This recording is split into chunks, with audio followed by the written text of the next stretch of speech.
Shalom, saudara-saudari kasih Tuhan Yesus Kristus. Kalian pasti tahu siapa saya. Saya pertama kali berdiri di sini. Terima kasih buat menjadi sama Mama Lani yang memberi saya kesempatan untuk menyampaikan firman Tuhan hari ini.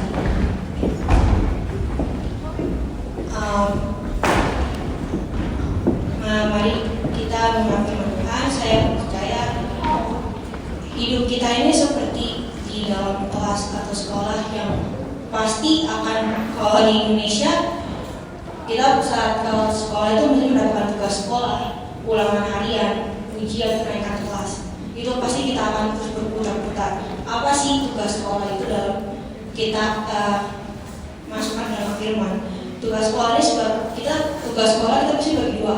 Tugas pribadi, tugas kelompok. Apa tugas pribadi itu? Hubungan pribadi kita dengan Tuhan. Apa tugas kelompok itu? Mesbah keluarga, persekutuan, komsel. Ulangan harian, apa sih itu? Ulangan harian sebagai kayak masalah kecil. Ulangan harian banyak kan, ada matematika, ada sejarah, bahasa. Dan ujian kenaikan kelas itu apa? Itu sebagai penentuan kedewasaan kita terhadap Tuhan Yesus, kedewasaan iman kita, kedewasaan kita mengenal Tuhan Yesus siapa Tuhan Yesus lebih lagi, dan pengenalan akan diri kita ini. Setiap anak-anak Tuhan, setiap orang pasti akan mengalami tiga hal ini yang akan terus berputar dalam kehidupan kita. Kita akan mengalami hubungan pribadi dengan Tuhan, mengalami hubungan dengan keluarga, orang-orang sekeliling kita, dan saat kita belajar hal yang dari hubungan pribadi dengan Tuhan, hubungan kita dengan keluarga, dengan persekutuan, itu akan masuk ke ulangan harian di mana apa yang kita pelajari dari perjalanan hidup kita dengan Tuhan, perjalanan hidup kita dengan orang sekeliling kita, itu yang akan menentukan untuk kita kedewasaan iman kita. Mari kita buka di Ayub pasal 1.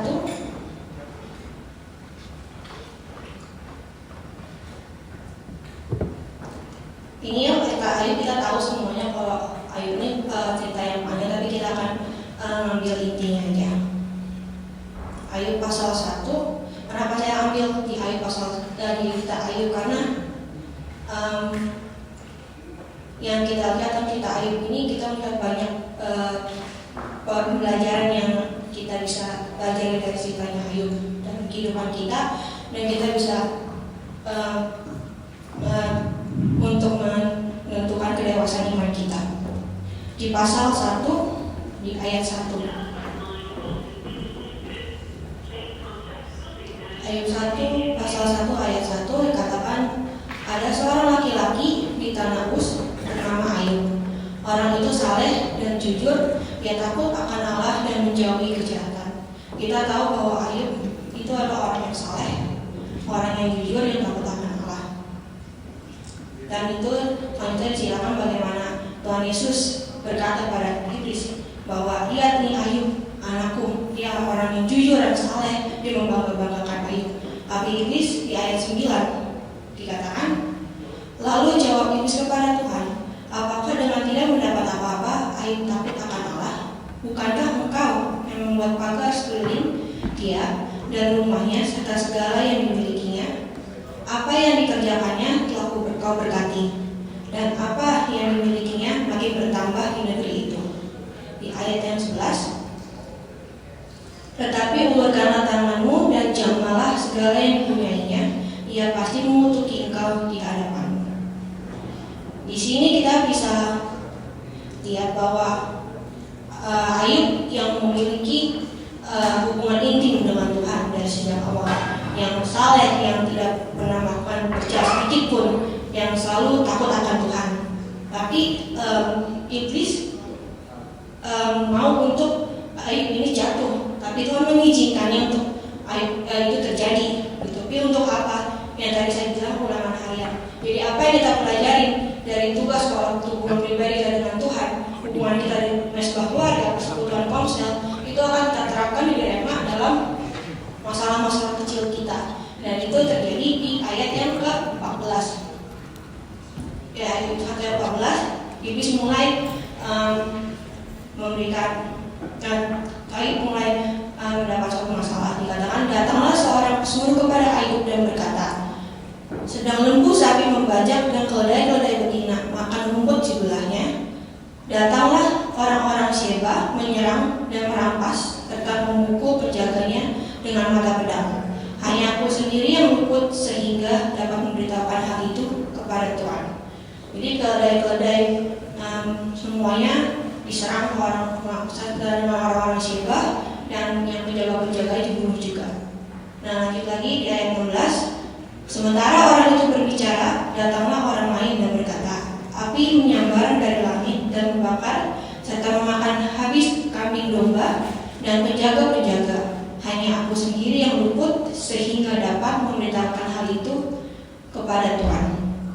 Lagi, belum masalah satu selesai, nambah lagi.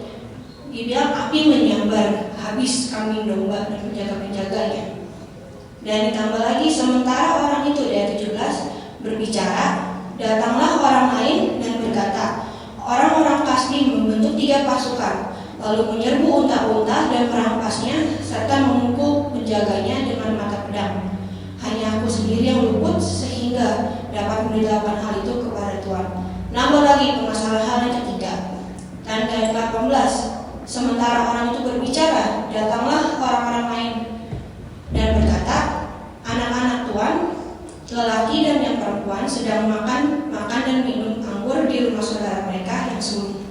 Maka tiba-tiba angin ribut bertiup dari seberang padang gurun di rumah itu, dilandanya pada 4 penjurunya dan roboh menimpa orang-orang muda itu, sehingga mereka mati. Hanya aku sendiri yang luput sehingga dapat memberitahukan hal itu kepada Tuhan. Setelah semua masalah itu selesai dalam sehari, langsung kasih semuanya ke Ayub.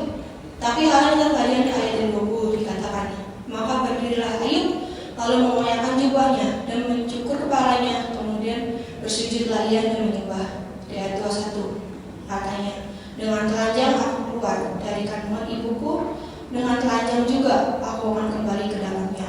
Tuhan yang memberi, Tuhan yang mengambil, terpujilah nama Tuhan. Kita bisa lihat kalau Ayub benar-benar imannya masih tetap kuat dari masalah, dari sehari semua masalah berentetan datang ke kehidupan Ayub, tapi Ayub tetap berkata, Tuhan yang memberi, Tuhan yang mengambil.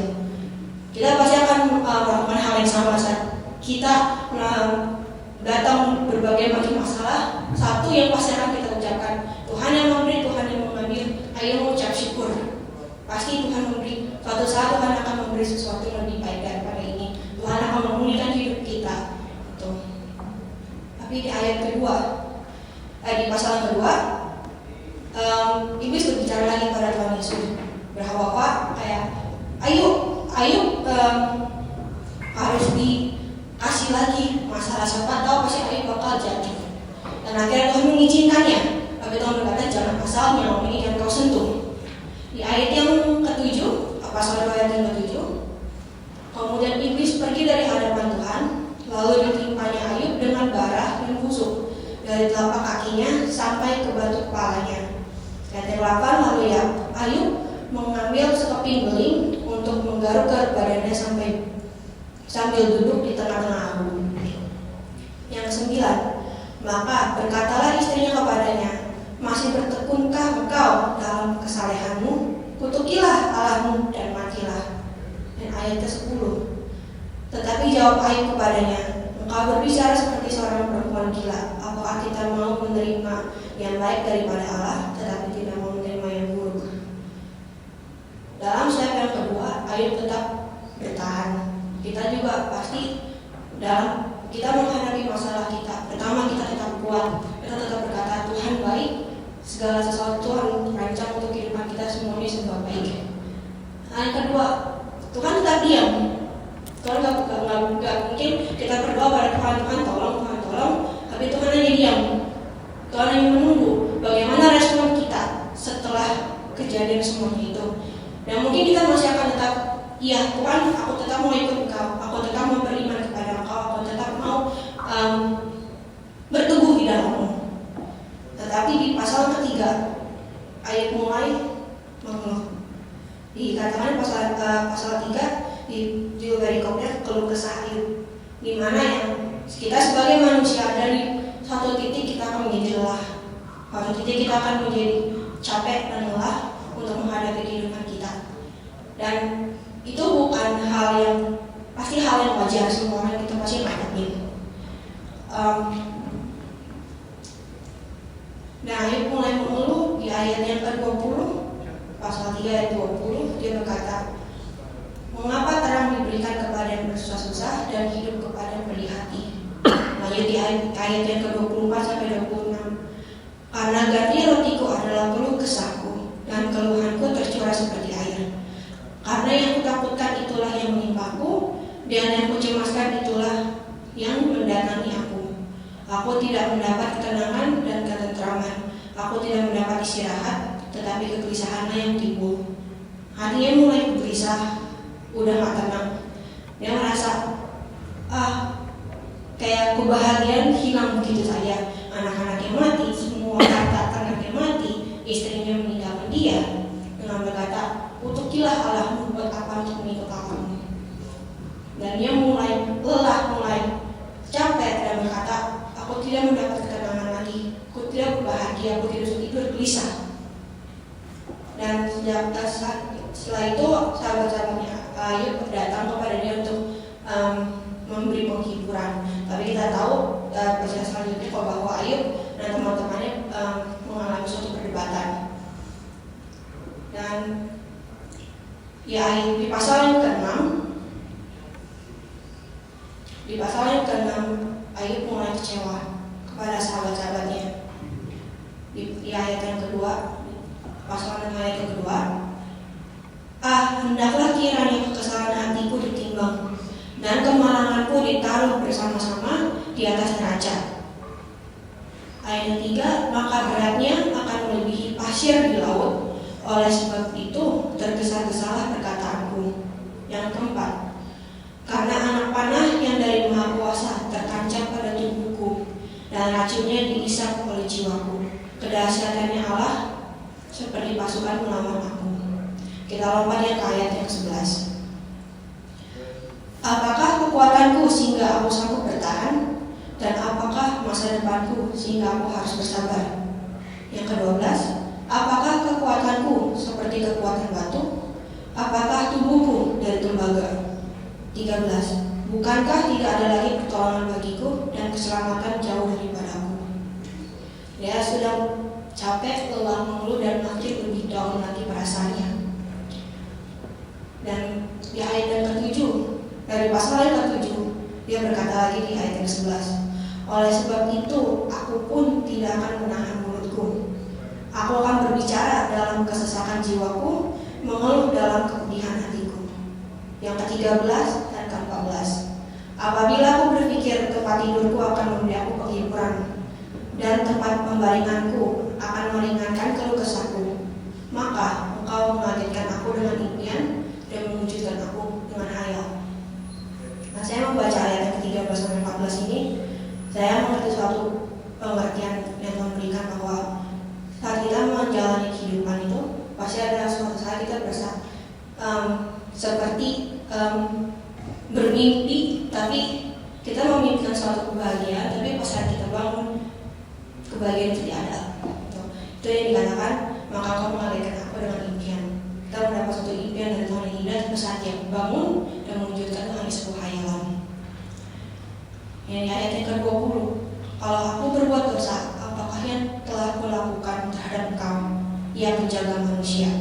Mengapa engkau menjadikan aku sasaranmu sehingga aku menjadi beban bagi diriku? Di sini Ayub mulai berkata, apa salahku Tuhan? Apa kesalahan aku yang membuat engkau memberikan aku suatu punishment, suatu permasalahan yang berat, sehingga dia berkata sehingga aku menjadi beban bagi diriku, kayak rasa dia mempersalahkan dirinya sendiri. Di pasal 9 kita lanjut lagi di ayat ke-35. Maka aku akan berbicara tanpa rasa takut terhadap dia, karena aku tidak menyadari kesalahanku. Nah, kita sudah merasa lelah, merasa capek, kita akan apa yang ada di hati kita, semua emosi kita akan keluar tanpa kita berpikir. dengan rasional, berpikir dengan jernih pemikiran kita. Di pasal yang ke-10, di ayat yang ke-1 sampai yang ke-3. Aku telah bosan hidup, aku hendak melampiaskan keluhanku, aku hendak berbicara dalam kepahitan jiwaku. Aku akan berkata kepada Allah, jangan mempersalahkan aku, beritahukanlah aku mengapa engkau berperkara dengan aku. Apakah untungnya bagimu mengadakan penindasan, membuang hasil jerih payah tanganmu, sedangkan kau mendukung rancangan orang fasik. Di sini mulai Ayub mempersalahkan Tuhan. Dan di pasal yang ke-11 kita loncat lagi,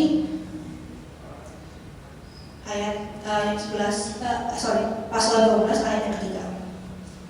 Nah itu saat Ayub bergumul dengan Tuhan, semua sahabat-sahabatnya menentang Ayub, memberikan kayak, enggak Tuhan tidak seperti itu, Tuhan tidak seperti apa yang kau katakan itu. Tapi di ayat pasal 12 di ayat yang ketiga dikatakan, aku pun mempunyai pengertian sama seperti kamu, aku tidak kalah dengan kamu, siapa tidak tahu hal-hal serupa itu. Ini menandakan bahwa kadang kita mengalami suatu masalah, kita sebagai anak-anak Tuhan, kita selalu membaca Alkitab, selalu berdoa, kita tahu jalan keluarnya, kita tahu apa yang harus kita lakukan, tapi terkadang apa yang kita tahu lakukan susah untuk dilakukan. Contohnya seperti kita menghadapi suatu masalah, firman masuk dalam kehidupan, dalam hati pikiran kita, ayo mengucap syukur. Iya, saya mengucap syukur. Ya, saya terima kasih pada Tuhan, saya tetap beriman pada Tuhan. Hanya sebagai mulut, hati paling dalam itu rasanya ngededel. Ada yang pernah merasakannya? Saat kita tahu apa yang harus kita lakukan, untuk kita melangkah itu susah, untuk kita berjalan itu susah. Karena kenapa? Karena hati telah sakit, hati paling dalam itu telah terluka, seperti yang Ayub rasakan ini. Udah ketika kehilangan semuanya, dia telah menjadi lelah, dia tidak ada kekuatan, dikatakan nggak teman-temannya memberikan dia, ayo kamu harus begini, ayo kamu harus begitu. Dan dia dikatakan, aku pun mempunyai pengertian sama seperti kalian semua. Ayub tahu apa yang harus dia lakukan, Ayub tahu bagaimana iman dia, tapi dia untuk melangkah, tapi dia untuk berjalan, dia berat.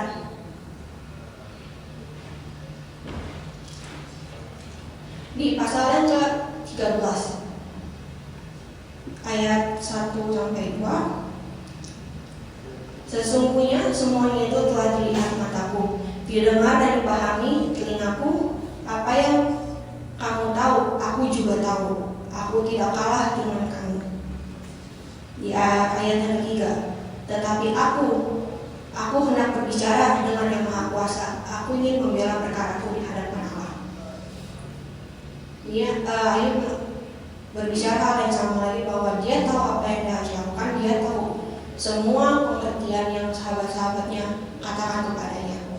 Tapi dia berkata satu, aku ini hanya ingin bergumul dengan Tuhan, aku hendak berbicara dengan yang maha kuasa, aku membela perkaraku di hadapan Allah. Karena Ayub merasa dia tidak tahu apa kesalahan dia, tidak Tuhan melimpahkan semuanya kepada dia, hingga dia mau berperkara dengan Tuhan sendiri. Di pasal yang ke-16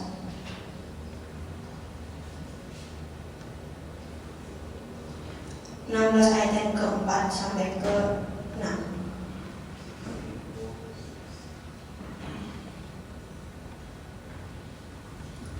Aku pun dapat berbicara seperti kamu, sekiranya kamu pada tempatku.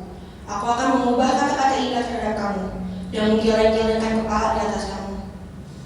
Aku akan menguatkan hatimu dengan mulut dan tidak menahan bibirku mengatakan belas kasihan. Tetapi bila aku berbicara, penderitaanku tidak menjadi ringan. Dan bila aku berdiam diri, apakah yang hilang daripadaku? Saat kita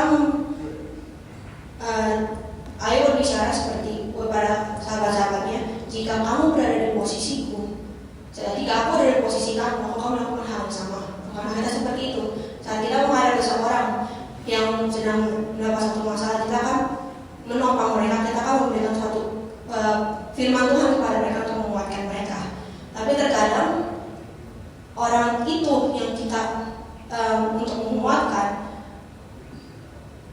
mereka untuk berjalan seperti Ayub untuk melangkah itu susah. Terkadang saya selalu berkata pada Tuhan, sebelum saya ingin menyampaikan sesuatu kepada seseorang, sebelum saya ingin menguatkan seseorang, saya lebih baik merasakannya dulu. Saat saya merasakannya, saya bisa merasakan orang itu apa yang dia rasakan. Karena saat kita merasakan orang lain dan orang lain rasakan, kita seperti kayak klop gitu ya. Tapi kalau saat kita nggak pernah mengalami di sepatunya mereka, kita nggak akan pernah tahu apa yang di hatinya mereka. Kita kan nggak pernah tahu apa yang mereka rasain. Saat kita berbicara, iya kamu harus kuat, ya kamu harus teguh. Tapi saat kita di posisi mereka, perkataan itu kita tahu apa yang kita harus lakukan, kita tahu kita harus beriman, kita tahu kita harus kuat. Tapi untuk kita melangkah seperti Ayub berkata, aku tahu semuanya, aku tahu pengertianmu, tapi untuk aku melangkah tidak bisa. Karena itu hanya perkara antara Ayub dengan Tuhan itu sendiri. Itu. Kemarin kita lanjut lagi. Kita lompat ke ayat yang ke 21. Pasal 21 ayat 4. Kepada manusiakah keluhanku tertuju? Mengapa aku tidak boleh kesal hati? Sekarang kita berkata dalam diri kita sendiri saat kita menghadapi masalah. Enggak, saya nggak boleh mengeluh kepada Tuhan. Saya nggak boleh mengucapkan berkata, kenapa? Karena kata kenapa itu seperti kita mengeluh kepada Tuhan, bukan? Saat kita menghadapi suatu masalah, pasti satu kata yang selalu terlintas dalam pikiran kita, kenapa? Tapi kita tahu kita nggak boleh melontarkan kata-kata itu akan menjadi ngedudul di hati. Itu akan menjadi ngedudul di mana aku ingin mencurahkan sesuatu, tapi karena aku nggak boleh mengeluh kepada Tuhan, akhirnya itu aku telan sendiri seperti itu. Tapi Ayub berkata bahwa Ayub tidak mengeluarkan keluh kesahnya kepada manusia. Dia tidak ada masalah dengan manusia, tapi perkara dia itu dengan Tuhan. Di pasal yang ke 23 ayat kedua sampai ke-5. Sekarang ini keluh kesahku menjadi pemberontakan, tangannya menekan aku sehingga aku mengadu. Semoga aku tahu mendapatkan dia dan boleh datang ke tempat ia bersemayam. Maka akan kupaparkan perkaraku di hadapannya dan kupenuhi mulutku dengan kata-kata pembelaan. Maka aku akan mengetahui jawaban-jawaban yang diberikannya kepadaku dan aku akan mengerti apa yang difirmankannya kepadaku. Di satu titik Ayub berkata seperti ini karena ia ingin mendapat jawaban dari Tuhan. Apa yang membuat dia harus menjalani semuanya? Apa yang menjadikan dia seperti itu? Dan Tuhan mengizinkannya. Hingga Ayub berkata, maka aku mengetahui jawaban-jawabannya yang diberikannya kepadaku, karena ia benar-benar ingin tahu maksud Tuhan itu apa sih, maunya Tuhan apa atas hidupnya dia, sehingga dia harus mengalami semuanya ini. Kita lanjut lagi yang ke ayat pasal 38 sampai 41. Itu Tuhan menjawab Ayub. Kita nggak perlu baca semuanya karena panjang, tapi intinya saat saya baca dikatakan Tuhan menjawab Ayub. Intinya dari semua perkataan Tuhan berkata, akulah yang berkuasa, Tuhanlah yang berkuasa. Hanya Tuhanlah satu-satunya yang bisa melakukan segala sesuatu. Kita tahu semua Tuhan melakukan segala sesuatu, Tuhan yang berkuasa. Tapi tergantung kita balik lagi bagaimana dengan hati kita ini. Kalau hati kita ngededul, kalau hati kita masih keras, bagaimanapun Tuhan berkata, bagaimanapun Tuhan menjawab segala doa kita misalnya mental semua gitu. Yang nggak akan masuk ke dalam hati kita gitu. Dan kita nggak akan mengerti apa yang Tuhan mau. Tapi di pasal yang ke 42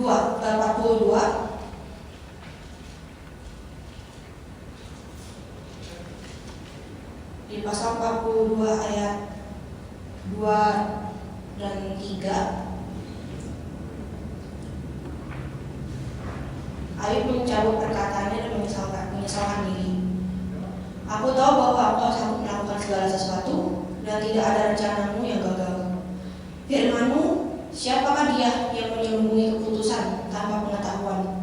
Itulah sebabnya tanpa pengertian aku telah bercerita. Nah, lanjut ke ayat yang kelima. Hanya dari kata orang saja aku mendengar tentang engkau, tetapi sekarang mataku sendiri memandang engkau. Kita tahu setelah cerita ini bahwa Ayub semuanya keadaannya dipulihkan oleh Tuhan. Tapi apa yang kita pelajari dari Ayub, dari masa kehidupan dia yang dari enak-enak, dari nyaman, hingga dia harus melakukan masalah yang begitu besar, dan itu pun saya percaya nggak hanya, mungkin tidak hanya sebelum, mungkin berbulan-bulan, karena untuk Ayub, mungkin saat masalah cepat selesai, kita nggak akan lama-lama berkeras hati. Tapi semakin lamanya permasalahan kita, semakin panjangnya permasalahan itu nggak kelar-kelar, itu hati kita tuh makin lama makin keras. Hati kita tuh makin makin ngededel gitu. Karena kalau misalnya saat permasalahan cepat selesai, kita akan langsung kayak sebelum hati kita kesel duluan, masalah udah selesai. Jadi kita udah tenang lagi. Tapi saat masalah itu ada dan terus berkepanjangan, dan itu yang membuat hati kita tuh menjadi keras. Hati kita membuat menjadi berontak seperti Ayub. Dan tapi di terakhir katakan ayat hanya dari kata orang saja aku mendengar tentang engkau, tetapi sekarang mataku sendiri memandang engkau.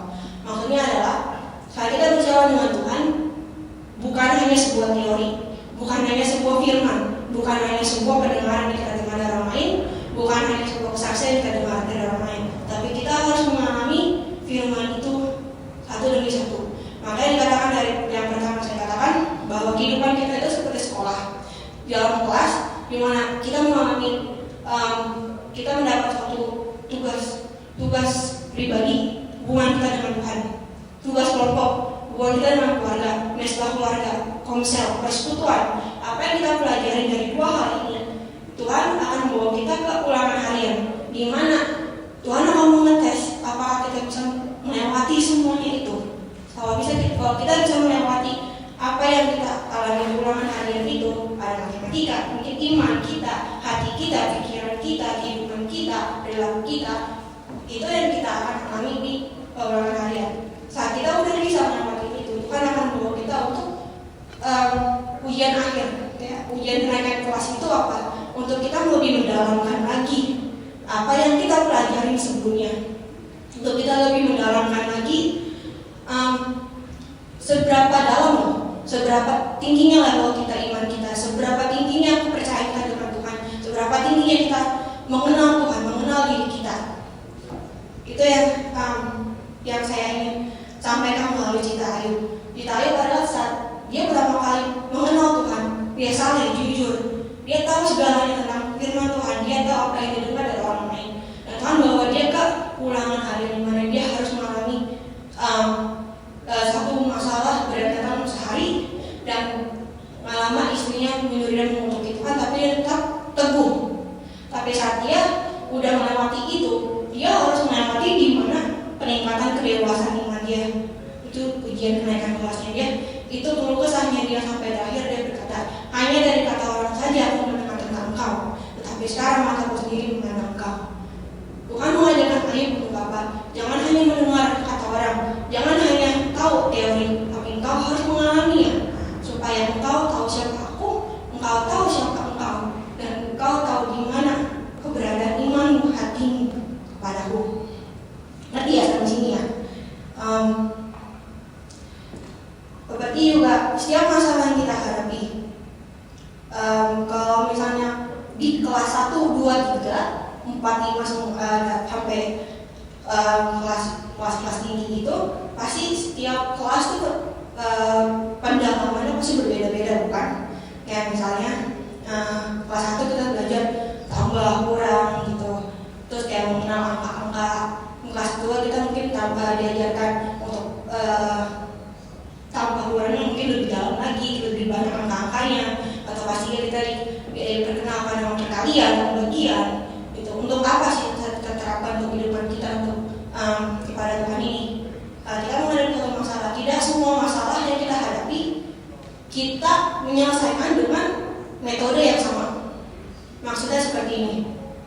Kalau 7 tambah 7 sama dengan 14, 7 kali 2 14. Benarnya sama bukan? 7 tambah 7, 7 kali 2, berarti 7 ini 2 kali. Dengan hasilnya 14 keduanya. Apa yang kita pelajari hari ini? Mungkin saat ini kita menghadapi satu masalah, kita harus Tuhan kata dia harus mengucap syukur. Aku mengucap syukur Tuhan, selesai. Bisa kita dihadapi permasalahan lagi hal yang sama, tapi lebih dalam. Untuk kita mengucap syukur saja itu nggak cukup. Kita harus mengucap syukur plus Tuhan ada mengajarkan apa lagi pada kita. Kayak seperti saya beri satu contoh di rumah saya. Dulu sebelum saya bertemu dengan suami saya punya mantan pacar, yang dimana baik banget orangnya benar-benar baik. Saya pacaran sama dia sekitar 4 tahun. Hingga satu saat mama saya berkata seperti ini, Ci, coba deh kamu tanya Tuhan, ini dari Tuhan bukan Ci? Kamu kan mau pasangan suami kamu itu dari Tuhan.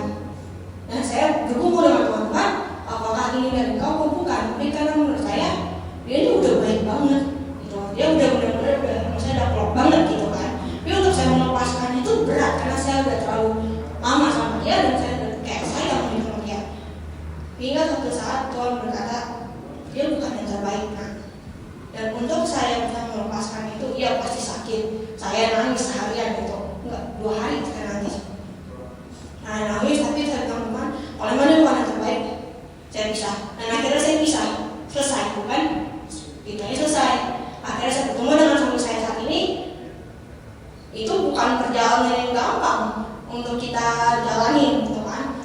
Masalah demi masalah kita lewatin saya bersama-sama gitu. Kayak 2 karakter yang berbeda tuh, kayak minyak sama air itu karena susah untuk satu gitu. Tapi karena Tuhan yang memimpin kita akhirnya bisa bersatu dengan yang lain. Ditambah lagi beberapa bulan lalu saya mendengar kabar dari papa saya bahwa ibu saya sudah pulang sama bapak. Itu saya sedih karena saya merasa kehilangan. Yang dari pertama saya berpisah dengan mantan pacar saya udah merasa sedih, tapi saya bisa lewatin. Dan ibu saya orang yang saya sayangi, orang yang setiap hari saya pulang ke Indonesia. Bukan saya yang ke rumah dia, walaupun itu kan sebelah-sebelahannya. Bukan saya yang ke rumah dia, tapi dia tiap pagi nongkrongin ke rumah saya. Jadi sebelum saya bangun, dia udah ada di ruang tamu, udah manggil-manggil, Tri kok belum bangun, udah siang ini loh Tri, gitu. Terus tiap pagi kalau saya udah bangun, Tri kok belum makan sih, makan lah, gitu kan. Jadi kayak anak saya sayang banget dengan ibu saya gitu. Tapi pas saya dengar kalau dia sudah gak ada, sedih saya menjerit gitu kan. Dia bilang, kenapa Tuhan? Walaupun sebenarnya dia sudah umur 97 sekitar segitu, udah lumayan hampir 100 gitu ya.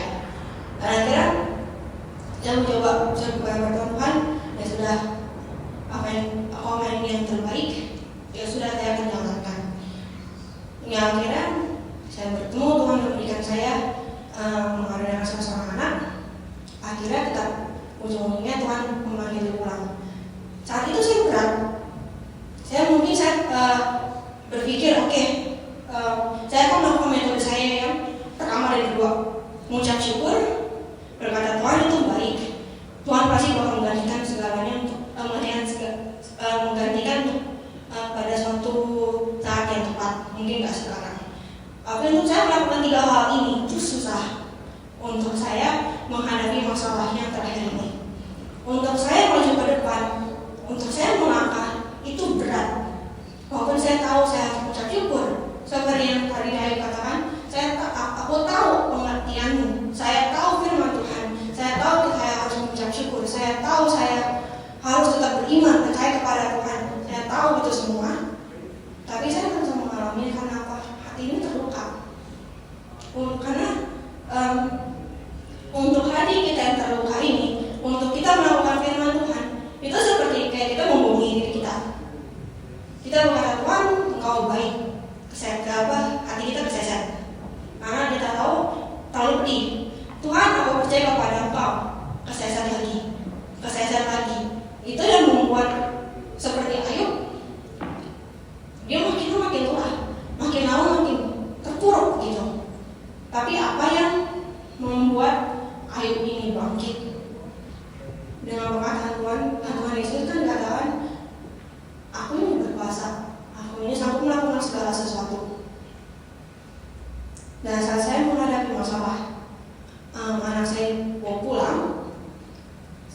waktu itu suatu malam saya mencoba selama sebulan itu. Setiap kali karena saya ingat, saya kata pada suami saya, aduh saya kok ingat deh, kayak mulai sedih gitu kan. Dia selalu bilang kepada saya, ayo mengucap syukur. Iya, saya mengucap syukur. Tapi kayak karena udah keseset terus hati ini, kayak saya berkedok dengan muka syukur, muka yang mengucap syukur, tapi hati ini tuh enggak gitu. Menurut saya berkata pada diri saya, enggak, saya harus menghadap sendiri kepada Tuhan. Berarti Ayub dia harus berperkara sendiri kepada Tuhan. Karena saya membutuhkan jawaban. Ayub membutuhkan jawaban dari Tuhan. Jadi saat malam itu saya pas suami saya bekerja, dia telepon berdiri, saya telepon punya waktu untuk Tuhan. Saya duduk di ranjang saya berkata seperti ini, Tuhan, selama sebulan lebih saya mencoba untuk enggak berkata kenapa. Selama sebulan lebih, walaupun saya hati pikir saya mau mengucapkan kenapa, tapi saat Tuhan lagi saya kata, Tuhan terima kasih. Jadi bukan karena jadi saat itu saya berkata kepada Tuhan, Engkau tahu hatiku, Engkau tahu apa yang aku mau ucapkan saat ini. Tapi karena saya sebelum pertama kali saya kenal Tuhan, jadi ini saya ceritain sebelum saya pertama kali kenal Tuhan, Tuhan itu sebenarnya bisa kita jadikan seorang bapak, kita bisa jadikan seorang Tuhan, dan jadikan seorang sahabat. Tiga hal ini tuh kita bisa, Tuhan tuh bisa kasih ke kita. Saat kita membutuhkan sahabat, Tuhan bisa menjadi sahabat, Tuhan bisa menjadi sahabat buat kita. Saat kita membutuhkan seorang bapak, Tuhan bisa menjadi seorang bapak buat kita. Tapi Tuhan sendiri sebenarnya adalah Tuhan yang kita harus respect dengan dia dan kata dari Tuhan. Jadi saat malam itu, saya berkata kepada Tuhan, aku membutuhkan seorang sahabat, aku mau mencurahkan isi hatiku. Di saat itu saya berkata kepada Tuhan, aku sorry, bukannya saya mau mulut, tapi ini saya mau mengeluarkan isi hati saya. Dan akhirnya semua kata kenapa semuanya keluar dari hati saya, dan itu lega gitu loh. Jadi bukan kita, padahal kita takut ya, jangan deh jangan ngomong kenapa nanti kesannya kita ngeluh kepada Tuhan. Enggak, tapi Tuhan ada di mana posisinya, kita butuh seorang sahabat. Tuhan ini mau sahabat kita. Kita mau selalu ngeluh kepada orang lain, kita tentang kita mana pada orang lain, tapi ini mau Tuhan. Saat itu Tuhan mengajarkan saya, karena setiap kali saya cerita kepada orang lain ya, aduh gitu loh tentang masalah saya gitu kan. Tapi saat itu saya fokus pada Tuhan, dan pada Tuhan aku butuh seorang sahabat untuk Engkau. Aku mau mencurahkan isi hati kepadamu. Saat itu saya mengeluarkan semua isi hati saya. Kenapa Tuhan? Kenapa begini? Kenapa begitu? Kenapa harus begini? Kenapa harus begitu? Dan pas saya udah tenang, nangisnya udah reda gitu, Tuhan berkata kepada saya. Dia berkata bahwa kamu lihat deh, coba kamu pakai kacamataku. Kalau kamu pakai kacamatamu, kamu nggak akan tahu apa yang aku lihat. Kalau kamu pakai kacamataku, kamu akan tahu apa yang maksud dari semua permasalahan. Mungkin untuk kamu yang sakit, tapi kamu lihat, gitu ya. Benarnya suami saya sudah dapat pesan itu dari Tuhan, tapi karena saya udah ngededel dari awal, jadi pesan itu tuh nggak masuk ke saya gitu. Tapi ujungnya Tuhan mengatakan hal yang sama, tapi hanya dikasih contoh gitu. Jadi waktu itu suami saya saat kejadian berpulangnya anak kami, memberi dia pengertian. Saat anak kami pulang, itu beberapa hari kemudian Paskah. Nah terus di situ Tuhan mengajarkan pada suami saya bahwa anakmu ini ya tinggal lahir untuk sesaat, habis itu dipanggil. Itu seperti apa sih? Itu seperti saat Tuhan Yesus lahir di dunia ini. Dia harus mengalami dari awal sampai akhir tuh semua siksaan, semua cercaan, semua cemoohan dari orang-orang sekitarnya dia. Walaupun dia berbuat baik Tapi yang didapatnya apa? Bukan perbuatan baik, tapi malah dicerca, dicemooh. Ujung-ujungnya dia harus mati di kayu salib. Dan itu di pengertiannya adalah Tuhan Yesus lahir untuk sementara, sudah dipanggil Tuhan. Anakmu mati untuk sementara, dipanggil untuk Tuhan. Tapi ada maksud semuanya. Tuhan Yesus mati untuk kita semua, untuk menebus segala dosa-dosa kita. Tapi yang ditekankan adalah perasaan Bapak saat itu.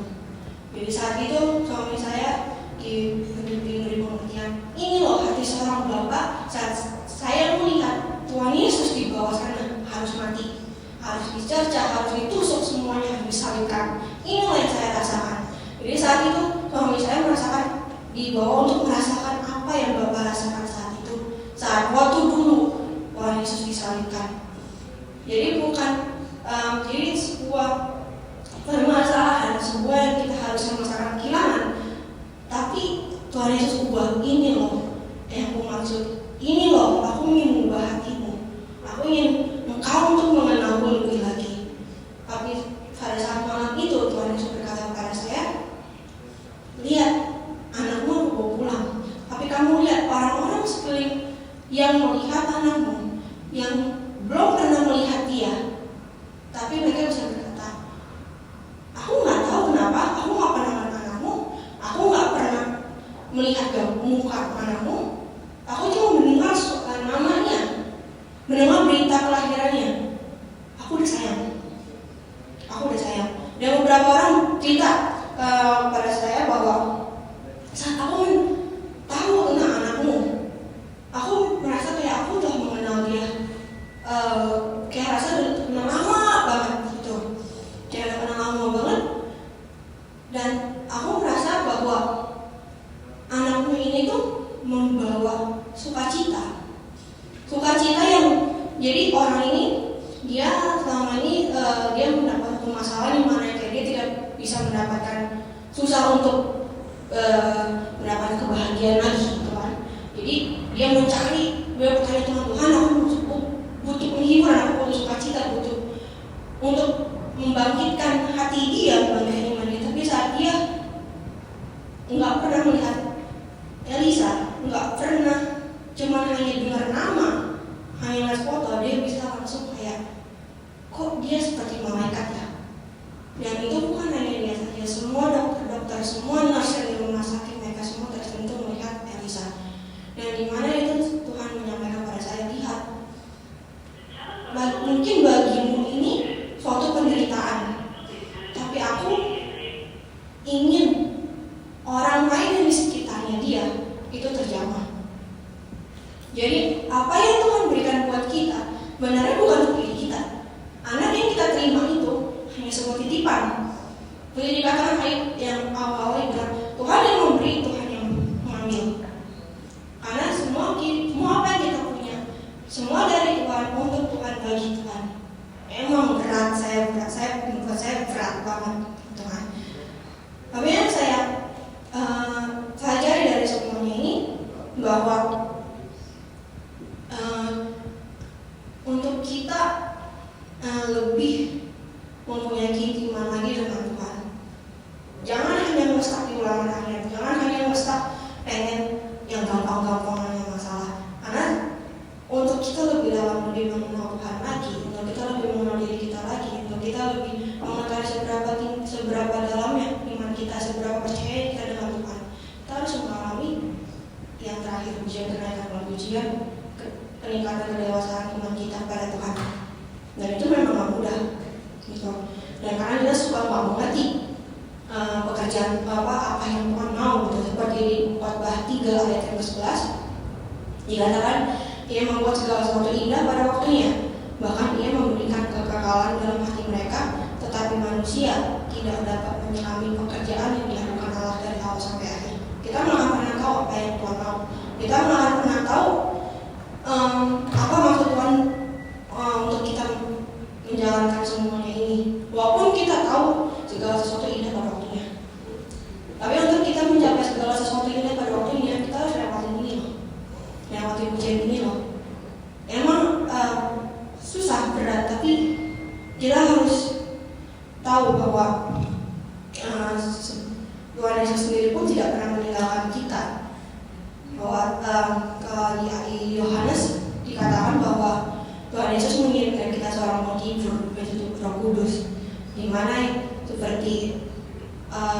saat kita membutuhkan sesuatu hanya panggil Roh Kudus, panggil Tuhan, Roh Kudus, aku mau siapa? Ya mungkin saat hati kita lagi kesel, saat hati kita lagi ngededel, lagi keras hati, sebagaimanapun Tuhan sudah bicara pada kita tuh nggak akan masuk. Makanya saat malam itu saya bertekad untuk Tuhan, aku mencurahkan isi hatimu. Saat hatiku tenang, saat hati saya tenang, saat hati kita tenang, Tuhan mau bicara apapun udah kayak air mengalir. Kalau hati kita nggak tenang, hati kita kesel, hati kita ngededel, Tuhan mau ngomong itu nggak akan masuk gitu, karena hati kita tertutup. Tapi saat kita udah mencurahkan semuanya, bukan berarti kita harus marah-marah ke Tuhannya, tapi kita harus memposisikan diri. Tuhan, aku butuh seorang sahabat, Tuhan, aku membutuhkan seorang bapak, Tuhan, aku membutuhkan seorang Tuhan. Saat kita membutuhkan seorang bapak, figur seorang bapak yang seperti ingin tahu mana yang harus kita pilih. Mungkin kita membutuhkan seorang bapak, aku harus ke kanan apa ke kiri ya.